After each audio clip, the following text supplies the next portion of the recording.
All right. Hi, everyone. I hope you're all doing well. In this tutorial, we're going to be looking at a kind of a painting application. And the way it works is that the user can choose their paintbrush, their color, right? So blue, and then they can paint the sky blue, maybe paint the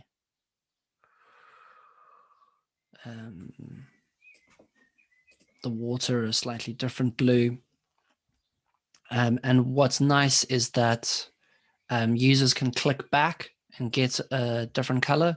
So they can change between their colors. And it kind of keeps a running history of the colors that you've used. So if I have this pink here, right, and then I realize, oh, there's a bit of blue there, click back, get my blue, and I can go like that. I've also added a functionality where you can undo things. So I can undo the last action that the user's done, right? So if you've made a mistake, you didn't mean to do that, you meant to make it pink, you can. Okay, so that's the basic way in which it works. Let me...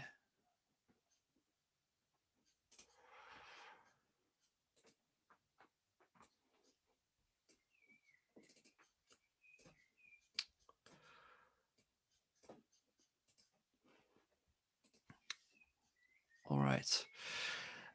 So the first thing here is working with an SVG. So I've got Illustrator here, and this is saved as an SVG file. I can, if I go like that, well, it selects the whole board.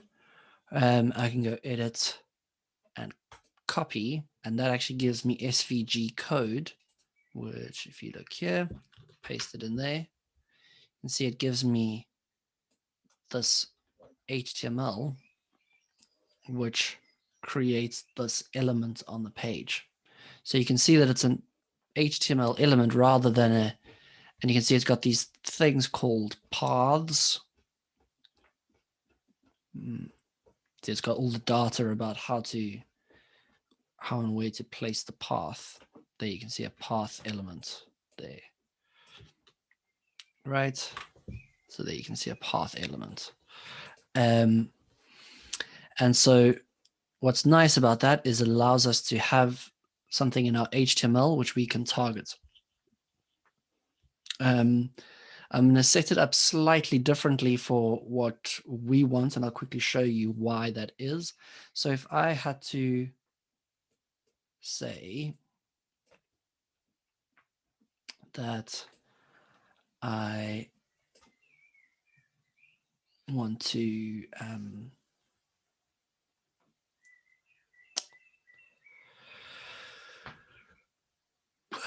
sorry, I just lost my train of thought there.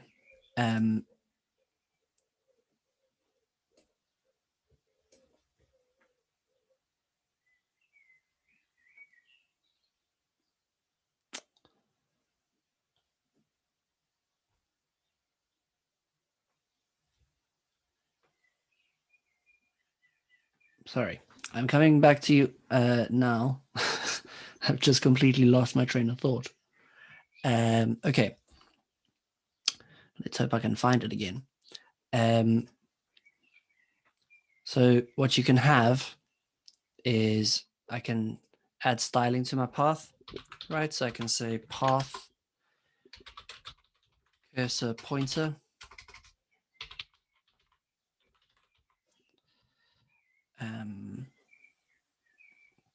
So now when I hover over the path, it changes the cursor to a pointer.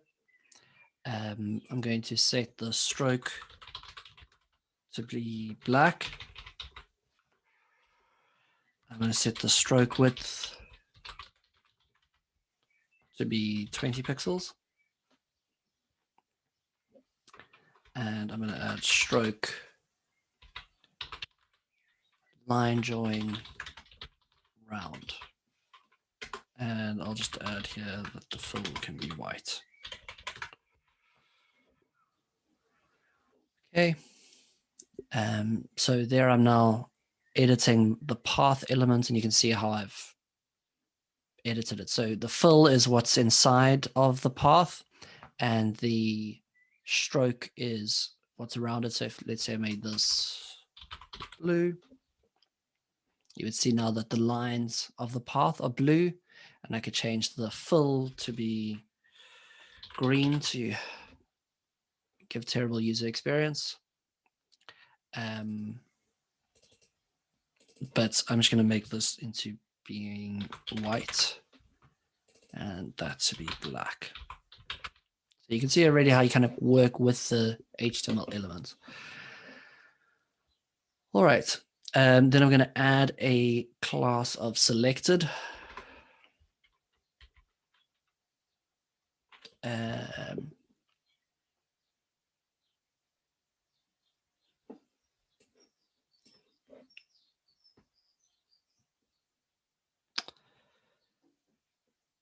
Sorry.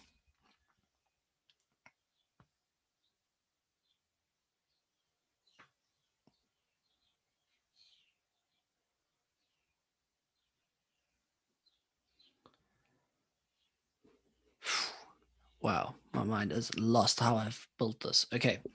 So I've got a class here of selected. And set it to full blue.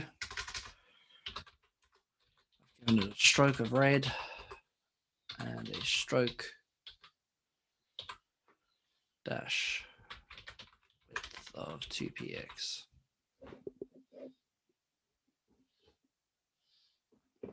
Also need to set up some inputs here. So let's quickly look at that.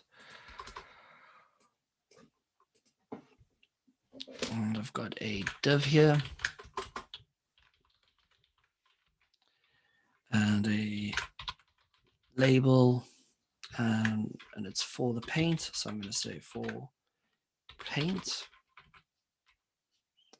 And I'll say choose your paint.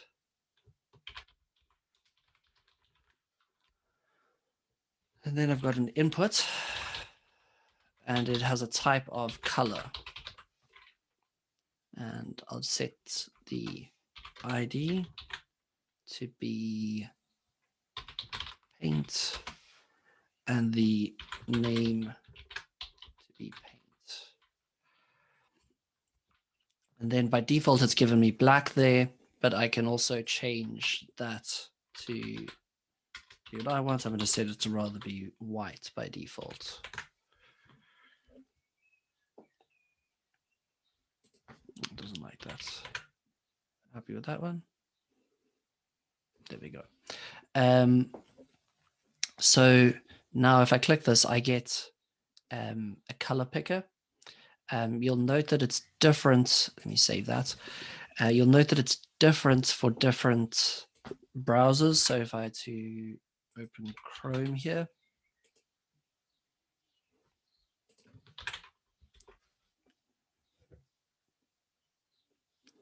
you'll see a different color picker. So it just looks and works different in this browser. So it depends on the browser.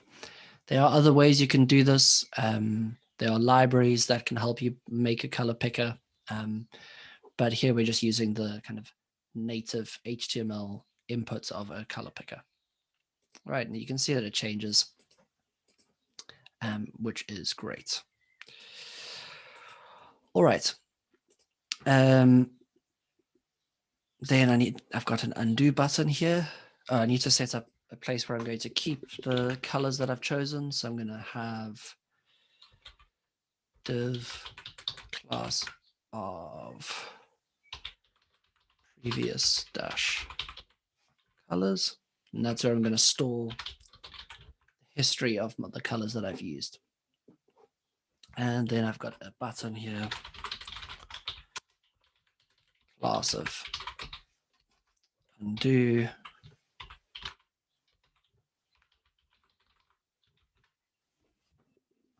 Okay. And then I just want to quickly add that quickly there. And I want to add height for my previous colors and tell them to display in a row. So I'm going to set the previous colors to display flex and have a height of 30 pixels. And I'll add in items called prev color. That's will be the class, and those will have a height of 30 pixels. And when hovered, they'll have a cursor of pointer. Okay. So the one issue you'll notice here, how if I change the path, let's say I change that to green.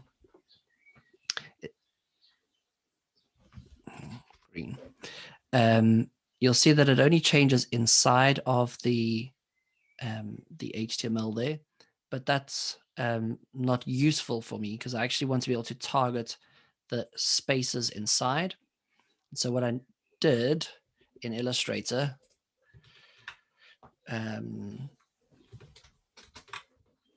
right, is I filled in the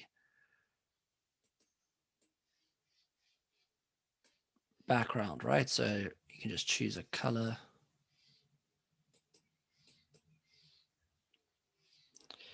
And you can fill in.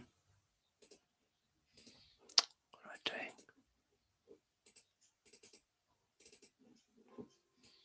Right, red.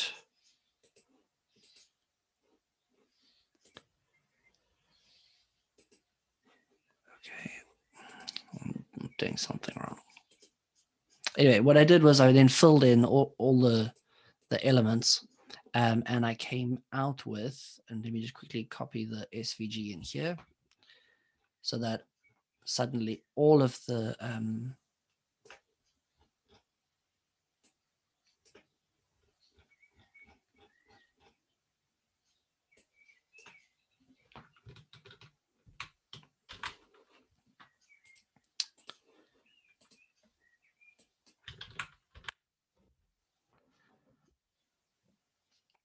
so now we have one single SVG.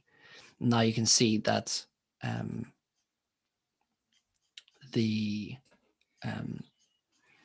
now that they're all paths now. Okay, that's kind of essentially what we've done. All right, now let's take a look at the JavaScript. So the first thing was that I have get the color picker.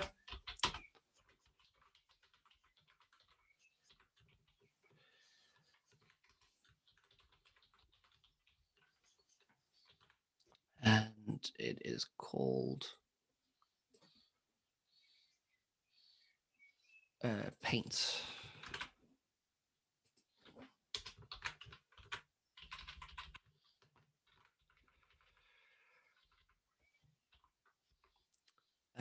And then I can say that when paint changes, I want to add it to the previous colors. So I'll say, let me get the previous colors container. So it's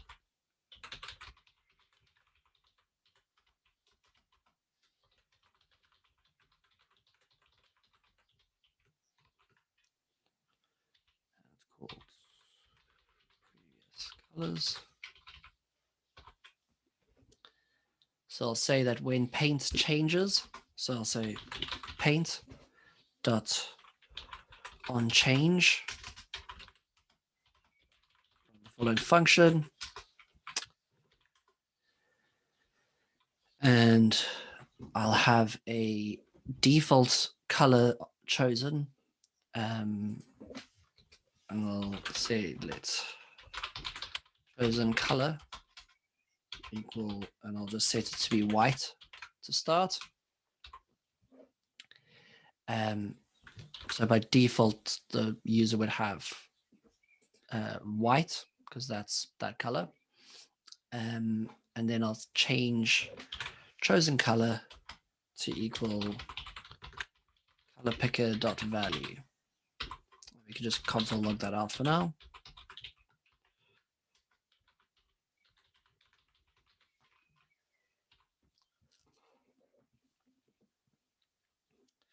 Let's open the console.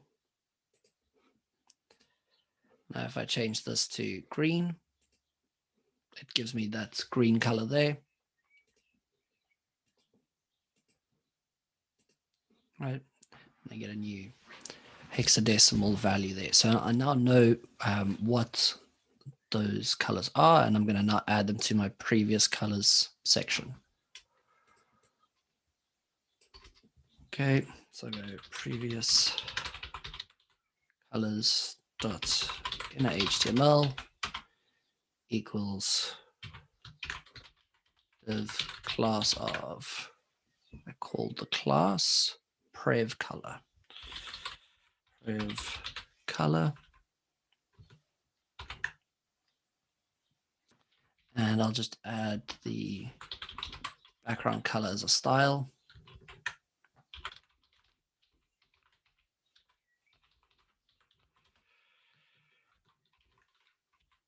It's chosen color. Let's close that div.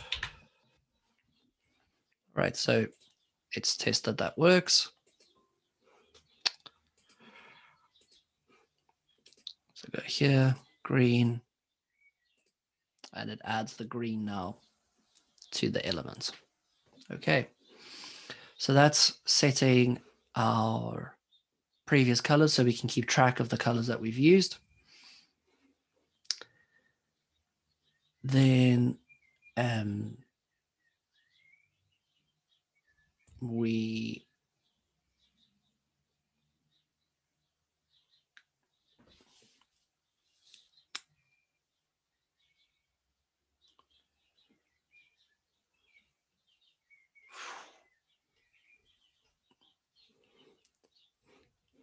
I am quite at a loss for how I've done these paths, because my the JavaScript that I have is not saying that that's how I've done it. So I'm going to say here, let's try this. I don't know why it's not set up like this in the example that I've got, but let's try it. Const paths document dot query select all, and we'll select all the path elements, and then path, it's called paths, yep. Paths dot for each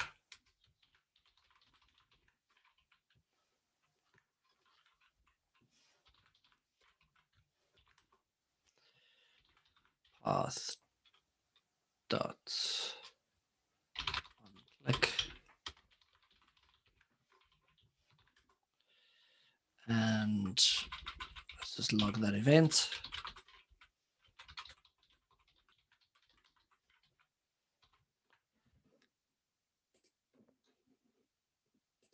Okay, so if I click there, I get that event has happened. And if I log event.target, right, I'm going to get the info about the path where it's happened. Okay. And I should be able to say that event.target.style.fill equals red. Right, let's try that, make sure that's working. Great, phew. I don't know why I'm missing that in my example, but I was a bit nervous that that wasn't how I set it up. But there, so now we're adding colors to the page. We're just adding red now. We actually need to get the color that was chosen. So we'll use this chosen color instead of red.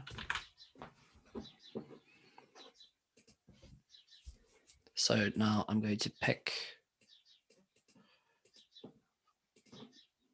blue.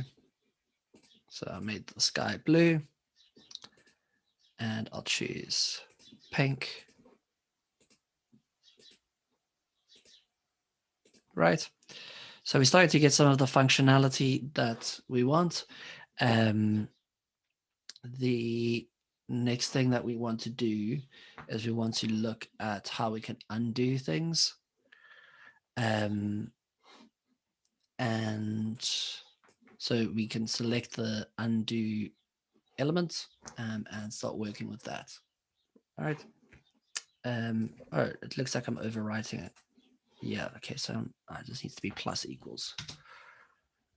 Actually, before we do that, you want to be able to have something where someone can choose a color. Right, make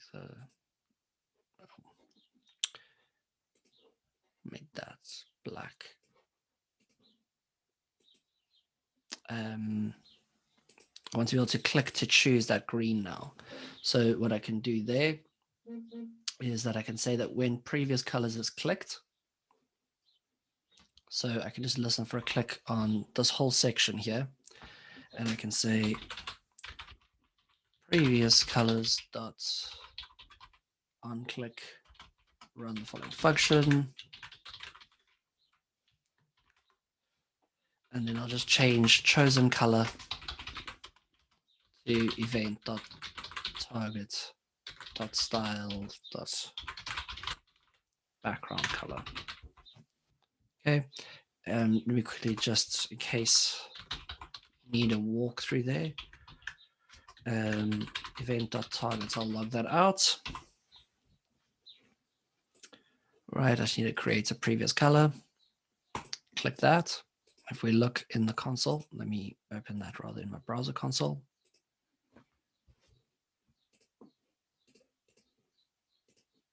Click there.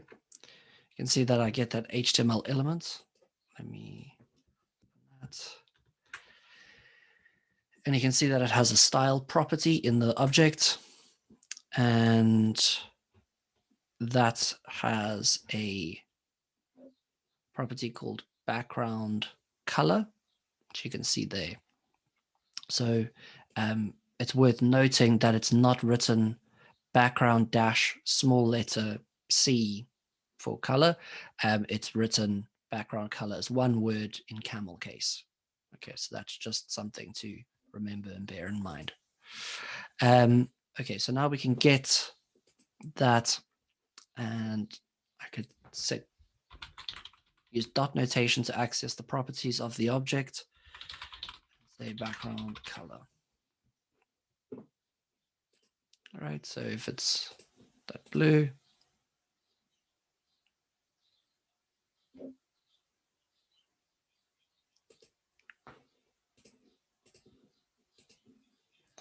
click that, and I get the value there. Okay, comes back as an RGB value. All right, so then I can just set chosen color to be that new color. And if I change to a different color, well, now I'm using blue and I want to go back to using the brown, then I just click on that color and it changes the color that's been chosen. All right, so that's the selecting of the colors there. Let's look at undoing things. So I'm just going to select the undo button.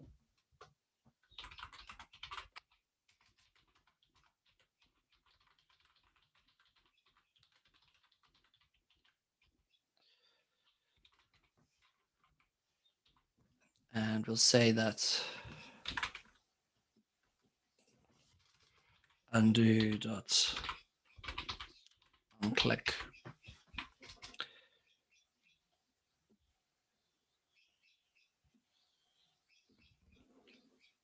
and we'll run the following function.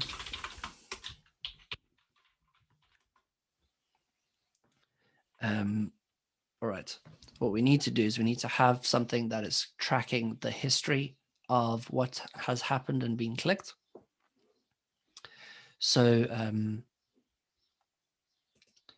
going to create a variable called let history, and I'm going to make it be an array. So I'm going to track the history, and it's going to be an array of actions that have happened. Okay. So inside of the paths, inside of this, where I'm adding the event listener, I want to also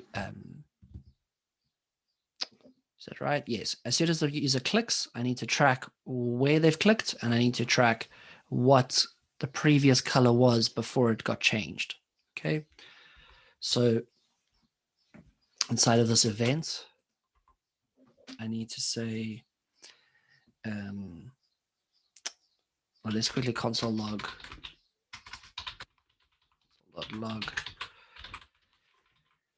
event, and we can see what happens. I click there. And, let me look in the browser console.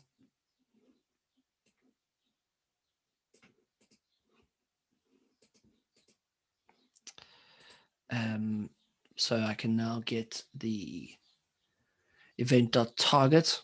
So I can get where it's happened, and I can get the color that it is before it's been changed. Right. So we'll say, let me remove that console log there. Then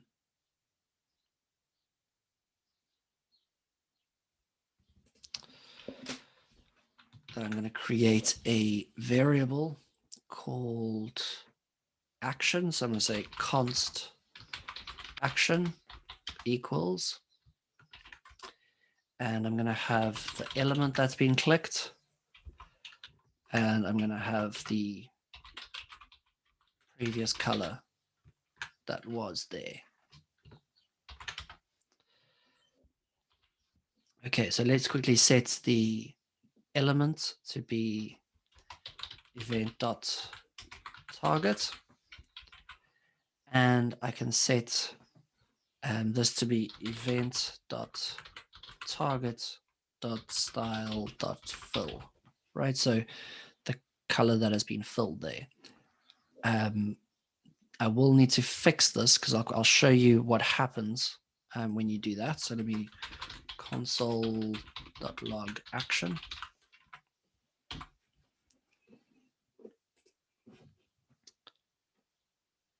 Right, so if I click there and I have a look in the console,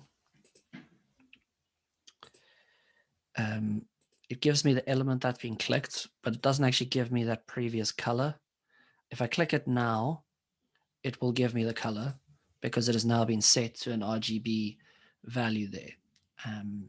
So what I need to do is I need to first create a variable here. I'm going to call it original color. And by default, I'm going to set it to be this gray. So that gray is RGB 181,181,181. Right. So that's the default gray on the board here. And I'm going to run a test, and I'm going to say that if event.target.style.fill, and so if that has been actually set and it's not just empty like we saw there, then you can change original color to equal event.target.style.fill. And then we can set original color back there.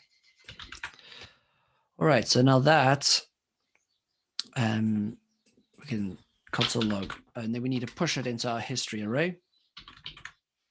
So we'll say history.push action.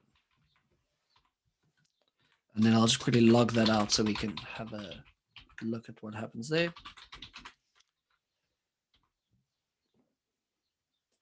That. So we've got now our array, and it's keeping track of what element has been clicked and what colors are on there. If I not change this to blue, right, it keeps track that now I just clicked on something that was white, and it allows us to know what that last element was. And then if we click undo, what we want to do is we want to get the last item index, so the last item in the array. So run that, and we'll say last item index, equals. We might think that we want to use history.length. That does give us the length of the array. But if you remember that arrays start at 0, so you need to start at position 0, which means that if there's 10 items in the array, the last item is actually at position 9. So we have to -1 there. And then we can say that history, let's quickly have a look at, let me just log that out first. Console.log. I'll log out history last item index.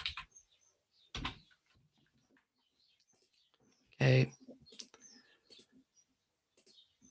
And if I hit undo, it gives me back the last element that I interacted on and the color that it was, right?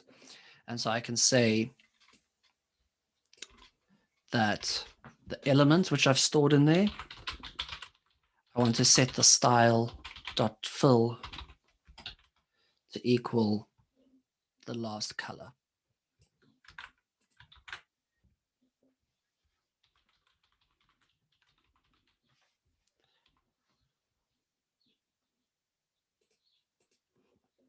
Okay, so if I hit white and I click undo, it then knows which elements I last had an action on and what the previous color was, right? So if I make those white and I'll set blue, I can click there and I can undo that and it'll set it back to the white. There, it'll set it back to the gray. If I change those to blue,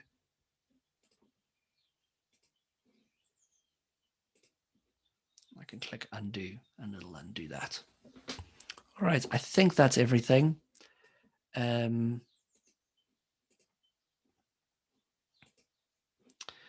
So hopefully that's been interesting and useful. Sorry about the slight forgetting how I'd done something. I'd written this a few days ago, and then I'd done it slightly differently in my original thing. What I'd done was I was listening for any click in the documents, but you can just listen for any click on the paths. So that was the difference in the code. Cool. I'm glad you enjoyed it. Hopefully the history tracking was interesting and the color picker. If you were concerned about older browser accessibility, some of them might not have this or as advanced as this, but you can weigh up the values of looking after legacy IE. But most modern browsers will accept this inputs, so I wouldn't be too worried about it. I prefer the version in Chrome, actually, and I was going to work in Chrome, but I didn't in the end.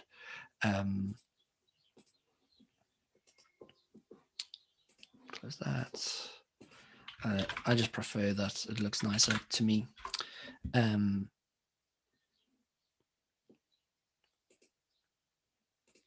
it's nice that it's positioned right next to the input.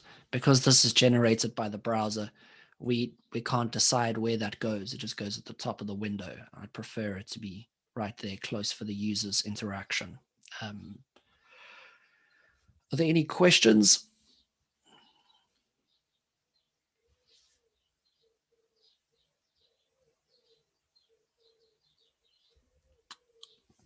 All right. Well, clearly my brain is already ready for holiday. So I hope everyone has a nice break on the public holidays. And yeah, I'll see you soon. Thanks for coming, everyone.